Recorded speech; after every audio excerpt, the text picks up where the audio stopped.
Are you sure they'll let us stay? Well, George, I haven't actually broached the subject yet, but they're not barbarians. We're dealing with your criminal classes now. No, the ferry's gone, won't be returning until tomorrow. Hardly going to make us sleep out there. Gobi Desert. No. Truth be told, they're probably making a room up for us as we speak. But George, I'm warning you, no matter how persuasive they are, we are staying one night only. 2 at the most. Oh, there they are now. Janet Harrington and, Max! How are you? We've come a long way to find you. And find you we have. And George, didn't I tell you? She can be anything but a Thripton. Good. What? A Thripton, darling. You know your maiden name? The name you had before you became my wife? That explains it then. You're old friends of the family. No, we are the family. Except I don't want to anticipate the good news. George? The good news, George! Well, yes, it's rather a long story. Oh, well, I do hope not too long. We're rather busy. This could be to your advantage. Well, yes, Are you sure you don't want to tell them then? Do get on with it! Yes, well, in October 1924. Oh, was it November? George! Well, in October or November 1924, Jonathan Wilmot Thripton left Southampton on the SS Louisiana, bound for the port of Buenos Aires. The weather on that day was particularly calm. George, it's a long story. Cut it short, yes? Well, to cut a long story short, Jonathan Thripton liked the South Americas so much that he decided to settle there. Marvellous. Fantastic news, George. Thank you. But there's more. Jonathan Thripton prospered in those foreign climes, and then, 3 months ago... He what? He tore your jacket? He died.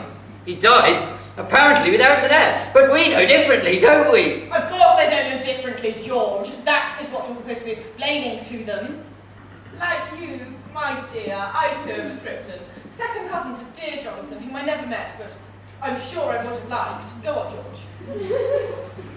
Mr. Harrington, I'm by profession a lawyer. And a very good one too, despite whatever his colleagues might say. What do they say? George! If people are talking about it behind my back, I think I have a right to know. Oh, George!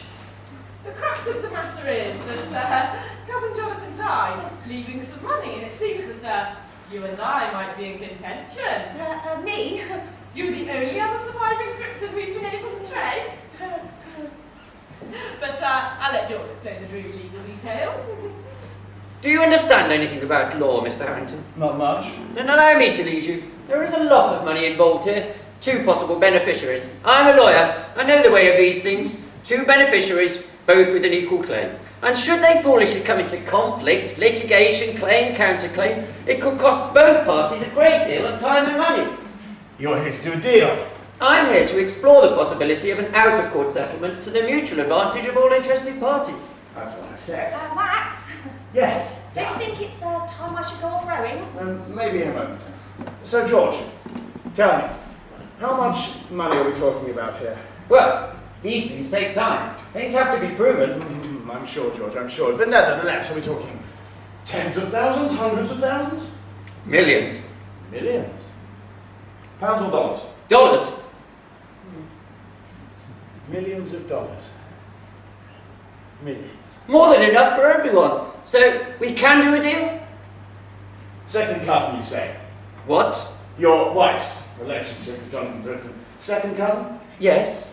And, my wife's relationship? Well, nothing's been established. Nevertheless, George. You're asking me for an opinion? Between relatives. I'd hate to commit myself. I mean, approximately, George. If your wife was second cousin, then my wife would be...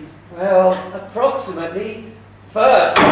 The intricacies of the law, a claim such as this, it could take months, years even, to definitely prove. Well, perhaps we can speed up the whole process. Hey? Darling, I seem to remember a box lying about somewhere, documents, passport, birth certificate, that sort of thing. Worth a look, don't you think? I think it would be best to let George have a look at those. He'd be more than happy to interpret them for you, but you would think of charging a fee. Oh, nonsense, I'm sure we'll manage. Meanwhile, we'll obviously have to stay the night. What? Of course they will, darling. There's no ferry till tomorrow. Besides, we've got a room paid up in there. You will stay, right? Just the one night, 2 at the most. Excellent, excellent. Well, let me give you a hand.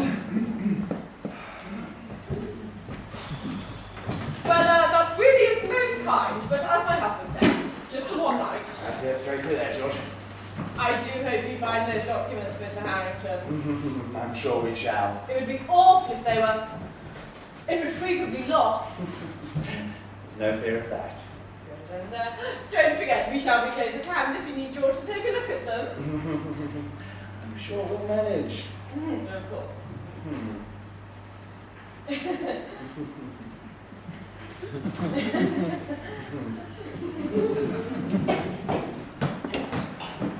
What the hell did you go and ask her to stay the night for? Had no choice, did I? But what about her? Oh, she'll be asleep for hours. And when she wakes up? She isn't going to wake up, darling. She want him out there here?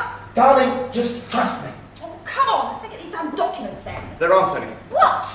Did you see their faces when they thought there were? I wager they don't have a legal leg to stand on, and they know it. They're just trying to cheat you out of your inheritance. Oh, it's not my inheritance, it's Janet's inheritance. Yes, but darling, as far as they are concerned, you are Janet Hamilton. Trust me, darling, I have a plan, a new plan, a better plan.